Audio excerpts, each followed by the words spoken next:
Então, pessoal, continuando nossa apostila, tá? A gente pergunta agora o que é, então, uma parada cardiorrespiratória ou uma PCR, tá?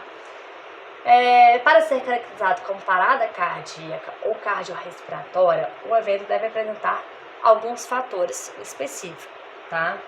Deixa eu arrumar aqui.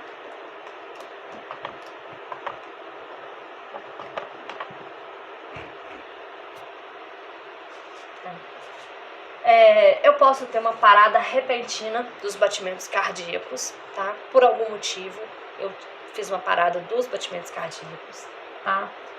Pode ser uma parada da respiração, como a gente viu, por um motivo, pode ser por uma asma, por uma intoxicação, por um afogamento, né? Eu tenho principalmente a minha ausência de pulso. Qual pulso? Periférico? Não, né, gente? A gente já sabe que é pulso central, tá? Então, a gente tem sempre a ausência de pulso central. Eu posso ter a ausência de pulso periférico, mas eu continuar tendo pulso central. Isso não define uma parada cardiorrespiratória.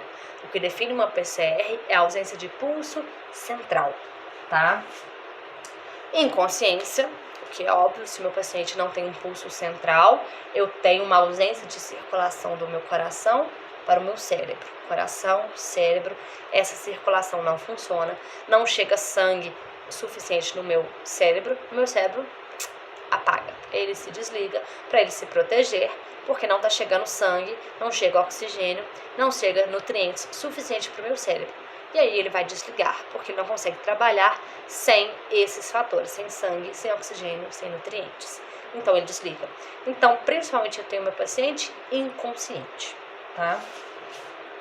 E eu posso apresentar, por exemplo, a cianose, que é as minhas extremidades ficam arroxeadas, azuladas, pela ausência de respiração. Então eu tenho a minha boquinha aqui ficando roxa, fica roxinho. A ponta dos meus dedos ficam roxas, os meus pezinhos ficam roxos e eu tenho um paciente que pode estar gelado, tá? Pela ausência da circulação também no corpo inteiro. Porque, óbvio, se o meu coração não manda sangue para o meu cérebro, ele também não vai conseguir mandar sangue para o meu corpo todo, tá? Porque o cérebro é o principal. Então, ele manda, quando ele bombeia sangue pela aorta, né? E a aorta, ela manda para o resto do corpo inteiro. Se ele estiver bombeando, eu vou ter pulso central. Se ele não estiver bombeando esse sangue para a aorta, eu não vou ter pulso central. Então, se não chega sangue no meu cérebro, também não chega sangue em lugar nenhum mais do meu corpo, tá? Então, a minha parada cardiorrespiratória, a minha PCR, tá? Não significa necessariamente parada do coração, o coração estar parado, o coração tem que fazer contração e relaxamento, tem que fazer sístole e diástole. Se eu tenho um coração que não consegue fazer sístole e diástole de forma adequada, tá? Obviamente eu não tenho sangue circulando no corpo inteiro. Eu só vou descobrir isso avaliando o pulso central, tá?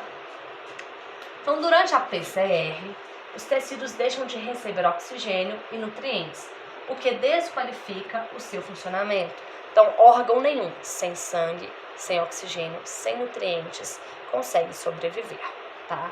Então, por isso que o órgão inteiro, a gente fala que a parada cardíaca é uma parada de funcionamento praticamente de todos os órgãos. Se eu conseguir fazer o meu coração voltar a bater de forma espontânea, ou seja, sozinho ele voltar a bater, eu consigo salvar os meus outros órgãos. Eu consigo manter a vida do meu paciente, tá? É preciso que se reverta rapidamente a condição.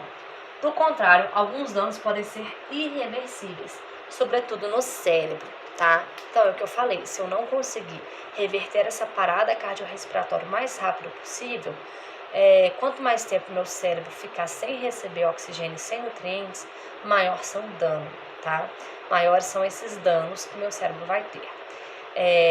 Existe uma estimativa, né, um cálculo que eles fazem, que a cada um minuto que meu cérebro ficar sem receber oxigênio e nutrientes e sangue, tá? Eu tenho 10% da perda cerebral.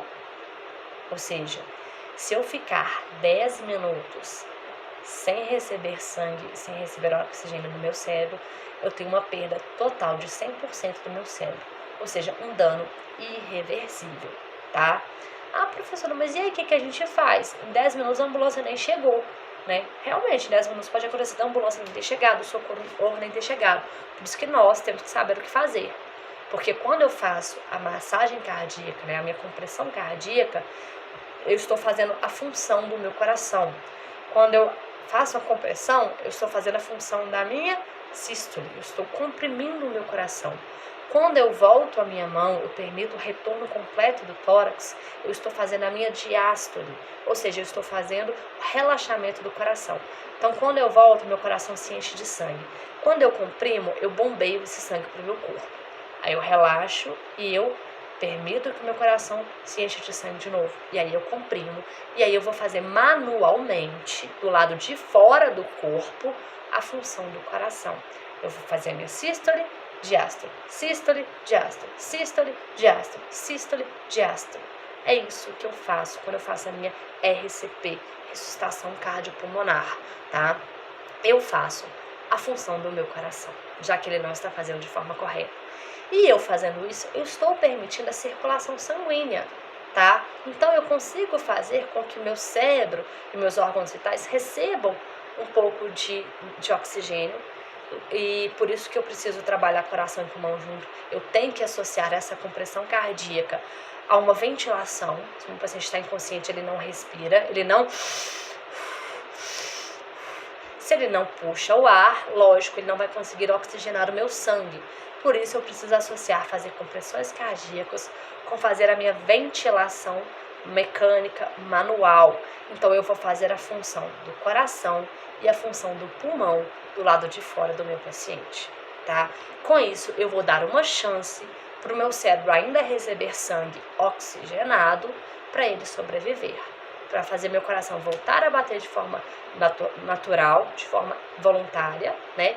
Fazer com que meu pulmão volte a funcionar e assim eu consigo dar uma chance de vida para esse paciente. Por isso, fazer uma RCP de alta qualidade é tão importante a gente saber fazer, porque você vai fazer a função dos órgãos vitais principais. Você vai fazer a função do pulmão e do coração desse paciente do lado de fora do corpo dele, tá? Então é importante a gente saber fazer de forma adequada para que a gente consiga ter uma chance de fazer esse paciente sobreviver, dar uma chance de vida para esse paciente, até um socorro mais qualificado chegar, até a gente conseguir realmente fazer com que o corpo dele volte a funcionar de forma adequada, tá? Mas, infelizmente, se por algum motivo passar aí 30, 40 minutos você lá em fazer em RCP mesmo com compressão e ventilação adequada, o corpo dele não voltar, não responder, é porque infelizmente esse paciente realmente já se foi. O corpo dele, o coração dele não aguenta mais, nem com a nossa ajuda.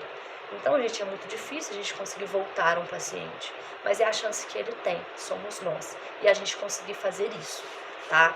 Então, a maioria das vezes a gente infelizmente não vai conseguir ressuscitar todos os nossos pacientes, mas a gente consegue sim, a gente dá uma chance para ele, tá? E aí a gente consegue sim trazer nosso paciente de volta. Pode acontecer dele ter alguma sequela devido ao tempo que ele ficou sem respirar e sem o coração funcionar, mas se a gente fizer uma RCP de alta qualidade, de forma adequada, a gente reduz o risco de sequelas para esse paciente, se ele sobreviver, né? Então a gente consegue fazer com que talvez um paciente volte em condições normais, sem nenhuma sequela. Isso é muito legal a gente conseguir fazer isso, mas eu preciso saber o que fazer e agir de forma rápida. Como eu falei, tempo é vida.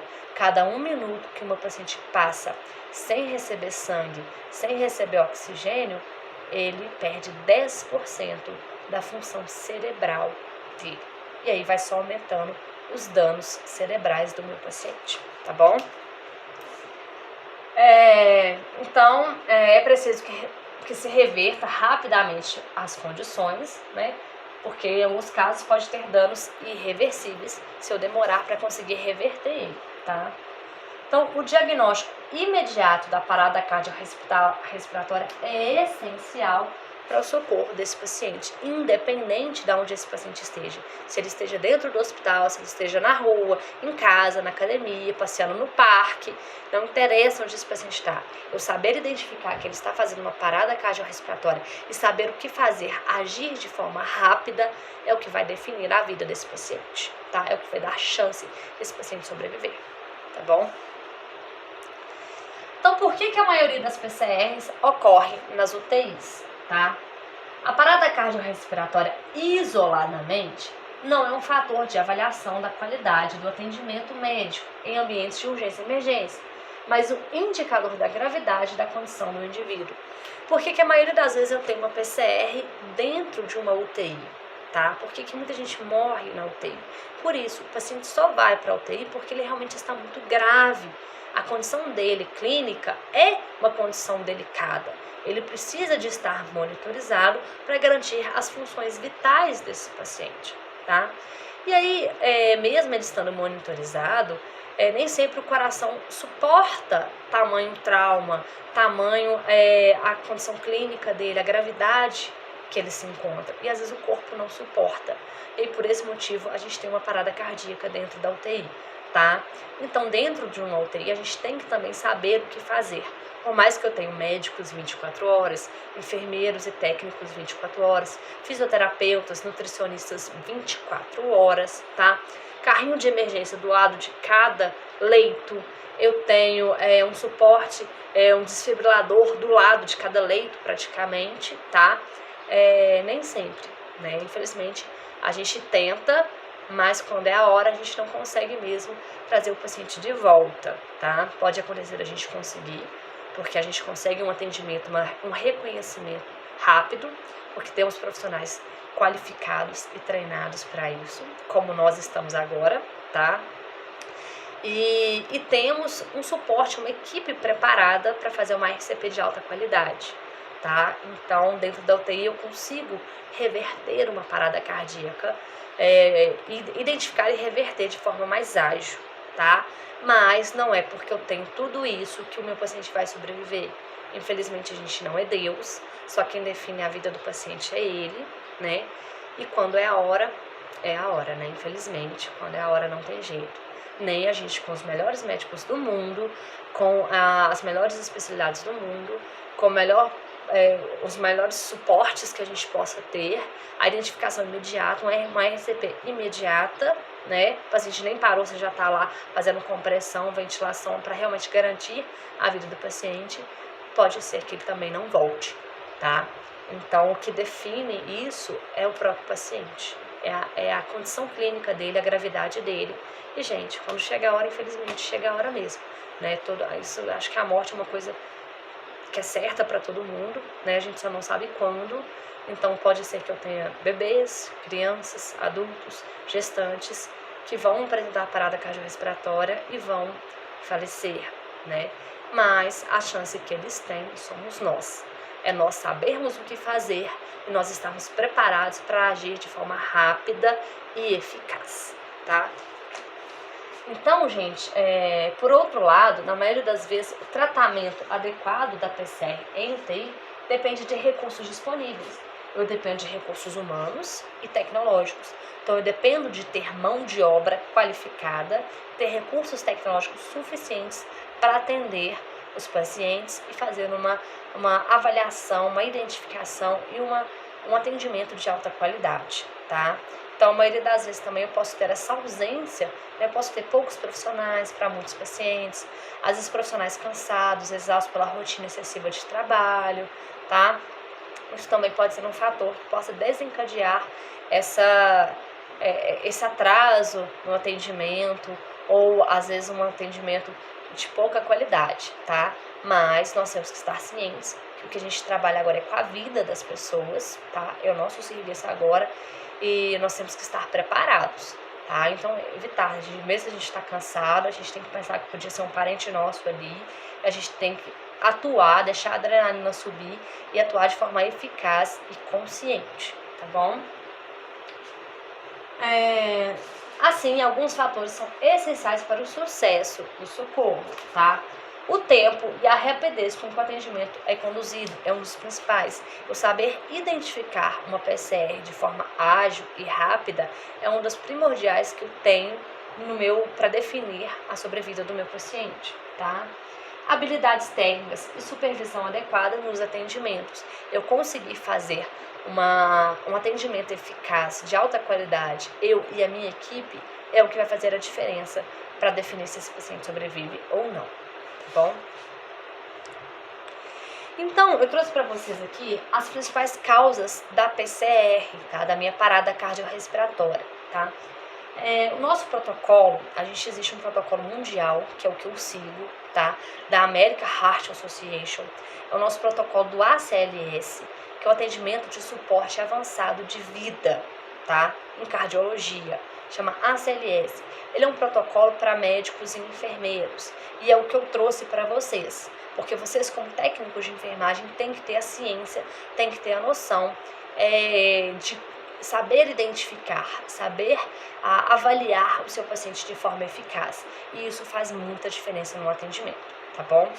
Então, ele define pra gente, o ACLS, esse protocolo mundial da American Heart Association, ele definiu pra gente 10 principais causas da parada cardiorrespiratória, tá? Ou seja, as principais causas por que meu paciente venha a ter uma parada cardiorrespiratória, tá? Que é o que geralmente a gente investiga. Quando você está na RCP, você está lá tentando salvar a vida do paciente, você tem que saber identificar o porquê que ele parou. É o principal. Por que eu estou tentando salvar a vida desse paciente? O que levou ele a fazer uma parada cardiorrespiratória? Por quê? É um trauma? É uma hipóxia? Foi afogamento? Igual eu falei, você tem que tentar descobrir. Porque se você descobrir isso, às vezes você consegue reverter, tá? Como, por exemplo, separaram pra gente 10 principais causas, que ele chama de 5Hs e 5Ts. Meus 5Hs e meus 5Ts da PCR, da minha parada cardiorrespiratória. Meus 5Hs, tá? As possíveis 5 causas começadas com H da minha parada cardiorrespiratória. A primeira pode ser uma hipovolemia. O que eu falei com vocês que é a hipovolemia? É a perda de sangue. Por algum motivo, esse paciente, por exemplo, sofreu um trauma, uma fratura, e ele perdeu muito sangue. Então, ele está com pouco volume de sangue. Então, ele tem uma hipovolemia, pouco volume de sangue. Se eu tenho pouco volume de sangue, lógico, meu coração quer bater, meu coração quer funcionar. Só que eu não estou dando material para ele. Eu não dou sangue suficiente para ele bombear. Se ele não tem sangue para bombear, ele vai fazer o quê? Ele vai falar assim, ô corpo, se você não deixar sangue voltar para mim, você quer que eu vou bombear o quê? Se não tiver. Tem como eu funcionar se eu não tiver material, não? Manda sangue para mim, né? Toda vez que ele bombeia, o sangue sai. Ele bombeia, o sangue sai. Ele bombeia, o sangue sai. Ele bombeia, o sangue sai. Tá perdendo sangue, ele tá fazendo serviço à toa. Ou seja, ele não tá conseguindo fazer o sangue chegar no meu corpo. E aí ele tá perdendo muito sangue. Essa perda excessiva de sangue pode ser uma das causas da parada cardiorrespiratória, porque meu paciente não tem sangue para circular no corpo. Como que o coração vai bater, vai bombear sangue, se não tiver sangue para ele bombear, tá? Então, a hipovolemia pode ser uma das causas. Quando eu tenho um trauma, que eu tenho uma fratura de fêmur, né, uma fratura grande, ou uma hemorragia abdominal, é uma das principais causas da minha PCR, tá? Principalmente no trauma. Um outro jeito de eu perder volume, né, que não seja no trauma, é uma desidratação severa, tá? Quando eu tenho, por exemplo, diarreia e vômito, é uma coisa importante, tá? Temos que ficar atentos.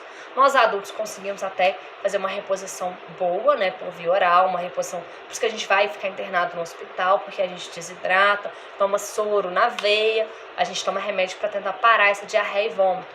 Mas em bebês, por exemplo, uma das principais causas de parada cardíaca em bebê, a primeira é a hipóxia, né, a falta de oxigenação, e a segunda é a desidratação severa. Bebê que tem diarreia e vômito, ele perde muito sangue, muito volume, né? E aí ele desidrata muito rápido. Essa desidratação faz uma hipovolemia no meu paciente, no meu bebezinho, ou que seja meu paciente adulto, e pode ser uma das causas da PCR, tá bom? Um outro H que também causa de PCR, é a hipóxia, que é igual eu falei, a hipóxia é a falta de oxigênio chegando no cérebro, tá? Então, meu paciente em hipóxia pode ser, por exemplo, um paciente de afogamento. O paciente afogou e ele não conseguiu oxigenar o cérebro, não conseguiu respirar. Então, essa falta de respiração é o que faz com que o meu paciente tenha uma parada cardiorrespiratória por hipóxia, por falta de oxigenação, tá? Então, esse também é um dos motivos da parada cardiorrespiratória. O outro que eu tenho é o meu ácido metabólico, minha acidose metabólica. Só que eu só consigo, às vezes, olhar isso se eu estiver dentro de um hospital e conseguir fazer uma gasometria arterial, tá? Que aí eu vou ver se meu paciente está fazendo, às vezes, uma acidose metabólica, por falta, eu tenho aqui também a hipocalemia, a hipocalcemia, hipo ou hiper, tá? O excesso ou a falta de hidrogênios, a falta de cálcio, tá? A falta de nutrientes metabólicos para o meu corpo em excesso, tá? Pode ser uma das causas da parada cardíaca, tá? Uma acidose metabólica é uma das causas da parada cardíaca, tá bom? A outra pode ser uma hipotermia. No Brasil é mais difícil a gente ter uma hipotermia porque a gente não chega a temperaturas tão baixas a ponto de meu paciente fazer uma hipotermia severa, né? Mas nos Estados Unidos eles têm. Então, nos Estados Unidos eles têm realmente rios congelados, né? Temperaturas que chegam muito abaixo de zero. Então, eles estão acostumados a lidar com hipotermia. E eles sim têm uma alta taxa de pacientes que fazem uma parada cardiorrespiratória por hipotermia. No caso lá eles têm, por exemplo, mendigos que dormem na rua e eles fazem uma parada cardíaca porque temperaturas caíram demais, deu uma nevasca, caiu demais, e eles não tinham nada para aquecê-los. Então, eles fizeram uma parada cardiorrespiratória por hipotermia. A temperatura deles abaixo de 32 graus, tá? Ou lá acontece, por exemplo, deles terem paciente que cai em lago congelado, acontece muito, tá? Então, pode ser uma das causas deles também. No Brasil isso é mais difícil, porque nós somos um país tropical, a gente não tem neve, a gente não tem temperaturas que chegam abaixo de zero, né, ou tão abaixo, tão severo, a ponto de causar uma hipotermia. Mas pode sim ser uma das causas de PCR, né? A gente pode ter, por exemplo, em caso de queimaduras severas, pacientes grandes queimados, eles tem uma queimadura extensa de pele. A pele é o nosso termorregulador. Então, se eu tenho uma grande perda de pele, eu não consigo manter a minha temperatura corporal, tá? E aí, se eu não manter esse paciente aquecido, essas queimaduras, essa pele em carne viva, né? O corpo dele em carne viva, ele vai perder muito calor. E aí, se eu não aquecer esse paciente, manter ele numa manta luminizada, né, manter ele fechado e aquecido, ele pode sim fazer uma hipotermia e pode ser uma das causas da parada cardiorrespiratória, tá?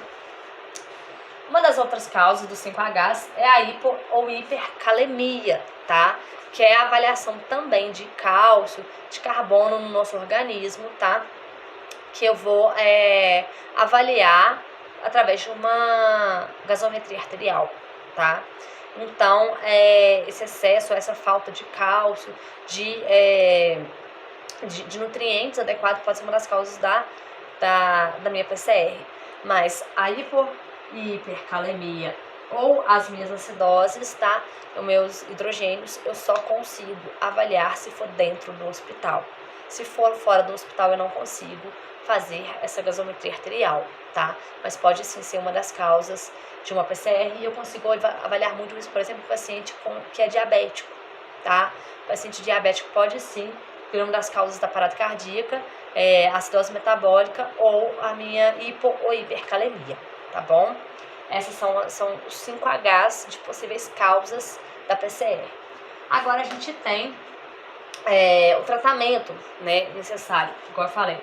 Se eu tiver uma hipovolemia, ou seja, pouco volume, eu vou tratar o quê? Com uma reposição volêmica. Lembrando, eu não posso trocar sangue por soro. Então, meu paciente tiver perdido mais de 2 litros de sangue do corpo, eu não posso repor com mais de 2 litros de soro, Porque o meu soro não tem nutrientes, não tem hemácias que vão carregar nutrientes e oxigênio. Então eu dou volume, mas eu continuo sem dar hemoglobina. Eu continuo sem poder carregar sangue, sem poder carregar oxigênio e nutrientes para o corpo. O paciente vai morrer de todo jeito, tá? Então eu tenho que repor volume, então eu reponho sangue se eu estiver no pré-hospitalar. Eu reponho soro, mas eu não posso repor mais de 2 litros de soro para o meu paciente. Eu tenho que correr com ele para o hospital, porque ele vai precisar de repor sangue. Ele precisa de uma transfusão de sangue, esse paciente, tá bom? Se for uma hipóxia, né? Se eu tiver, meu paciente parou por hipóxia, eu vou tentar repor com uma via aérea avançada. Eu vou garantir a oferta de oxigênio para o meu paciente. Se for uma acidose metabólica, eu vou tentar repor com bicarbonato de sódio. Eu vou tentar o quê? Estabilizar. Se o organismo dele está muito ácido, eu vou ofertar uma base. Então, eu vou ofertar um bicarbonato de sódio que pode ajudar numa solução para esse paciente conseguir voltar da PCR. Porque não adianta nada eu ficar fazendo compressão e ventilação se eu não tratar a causa da PCR. Ele vai continuar em parada cardíaca, por mais que ele esteja, que eu faça tudo de forma eficaz. Então eu tenho que tentar descobrir por que ele parou. Enquanto eu faço a RCP, eu vou tentando investigar. E aí, assim que eu descobrir, eu vou tentar repor, né? Para eu dar chance desse paciente voltar. Não adianta eu fazer a compressão bonitinha se eu não tratar o porquê que ele parou, né? Senão ele vai continuar parado do mesmo jeito se eu não tratar. Tá? Se for hipotermia, né, eu vou tentar aquecer ele com manta térmica, um soro aquecido, né, fazer uma circulação extracorpórea se eu estiver dentro do hospital, tá bom? Realmente aquecer o meu paciente. Se for hipo ou hipercalemia, tá, eu vou tentar repor o potássio, né, cálcio e potássio, de forma venosa, com medicamentos e com as ampolinhas mesmo, tá bom? Agora, os 5 T's da minha parada cardiorrespiratória, tá? Eu posso ter, por exemplo, um tamponamento cardíaco. O que é esse tamponamento cardíaco? Pode ser, por exemplo, um trauma, eu tive uma batida no peito, e aí eu dei um edema, e aí meu coração não consegue bater. O coração é músculo. Se a gente tiver um impacto ali, ele pode também fazer um edema, ele pode inchar. E aí, se ele incha muito, ele não vai conseguir bombear sangue de forma eficaz. Então, isso é um tamponamento cardíaco. Pode sentir, por exemplo, uma inflamação que vai fazer com que entre o coração, depois do coração a gente tem uma membrana, que é o pericárdio, né? E então a gente tem o coração e o pericárdio, que é essa membrana que protege o coração. Se eu tiver, por exemplo, uma infecção que vai gerar, às vezes, um pulso, um líquido entre o coração e o pericárdio, né? Eu tenho que fazer o quê? Uma pericardiocentese, eu tenho que drenar esse líquido, porque esse líquido vai comprimir o coração e não vai deixar ele bombear o sangue de forma eficaz, tá? Então, o tamponamento cardíaco é uma emergência, tá? É um dos motivos da PCR, mas que eu só consigo tratar se for um tratamento médico, tá? Nem enfermeiro consegue fazer uma pericardiocentese, que é enfiar uma agulha desse tamanho entre a membrana que recobre o coração e o coração, sem perfurar o coração, e drenar esse líquido que está comprimindo, que está inflamado, infeccionado, ou que se encheu, se deu esse edema nesse líquido que está impedindo o bombeamento correto do coração, tá?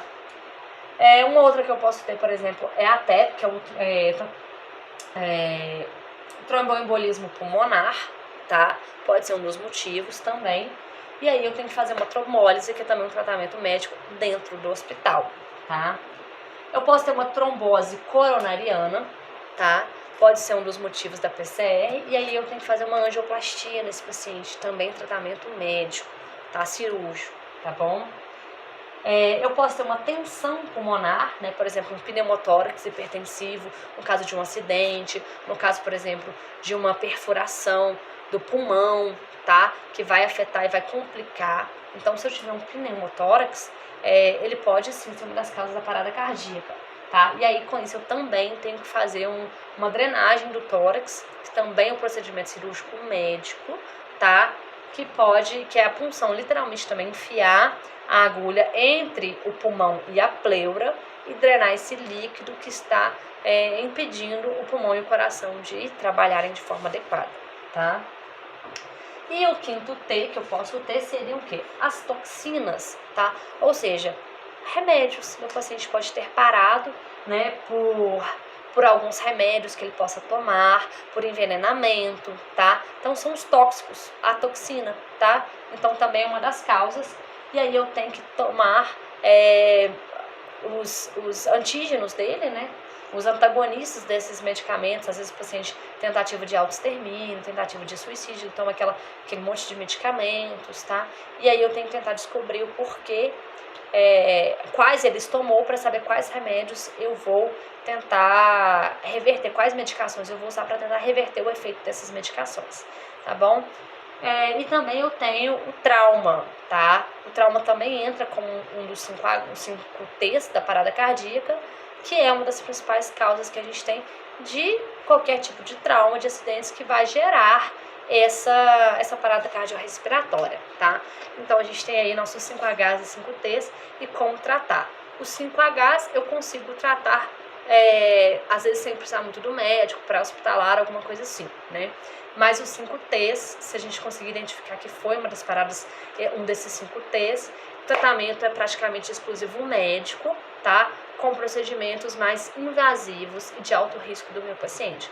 Mas que se eu não conseguir reverter, eu não dou chance desse paciente voltar, por mais que eu faça uma RCP de alta qualidade. Tranquilo aí, pessoal?